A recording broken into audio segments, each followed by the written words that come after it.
Donald Trump has been lying about the coronavirus for 5 months, spouting conspiracy theories nonstop, and repeatedly downplaying the severity of the pandemic.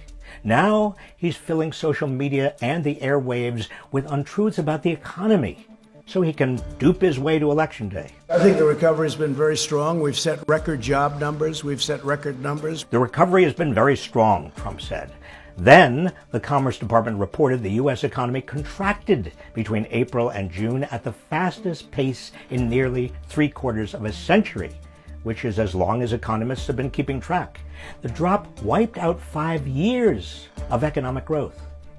The comeback won't take very long, he recently reassured Americans. But every indicator shows that after a small uptick in June, the U.S. economy is tanking again. 1/3 of U.S. restaurants face permanent closure. Reservations are down. Traffic at retail stores is dwindling. More small businesses are closing. The tiny rebound in air travel is reversing. What's Trump's plan to revive the economy now? The same one he's been pushing for months. Just reopen it. He wants the public to believe the shutdown orders that began in March caused the economy to tank in the first place. So reversing them will bring the economy back. Well, that's rubbish. It was the virus that caused the downturn, and its resurgence is taking the economy down again.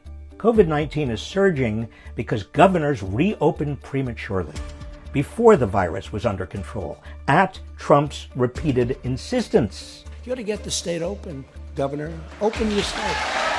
The sequence of cause and effect is clear. The virus has surged most in states that were among the first to reopen, such as Florida, Arizona, Texas, and much of the rest of the Sun Belt. Because of this resurgence, many states are pausing plans to reopen, and some are reimposing restrictions. But these restrictions are not the reason the economy is slowing down now. They are the necessary consequence of allowing the pandemic to spiral out of control. Even the White House's own coronavirus task force concludes that 21 states have outbreaks serious enough to justify more restrictions. The economy is cratering even though the government has pumped trillions of dollars into it. What happens when the money stops? Well, we're about to find out. Senate Republicans can't agree among themselves, let alone with House Democrats, about more funding, while Trump says we really don't care about reaching a spending agreement. Thanks to their delays, more than 30 million Americans are no longer receiving the emergency $600 federal weekly unemployment benefits. As a result, tens of millions can't make rent or mortgage payments. More will go hungry, including children. The economy will slide even further, and the human cost will be unconscionable. The White House argues that the extra unemployment benefits discouraged workers from seeking jobs because some were receiving more money in benefits than they'd earn by working. More rubbish. A study by Yale economists finds no evidence that people who have lost their jobs are choosing to stay unemployed because of the extra federal aid. The reason people are not going back to work is not because they don't want to, it's because there's hardly any work for them to go back to. 14 million more people are unemployed than there are jobs.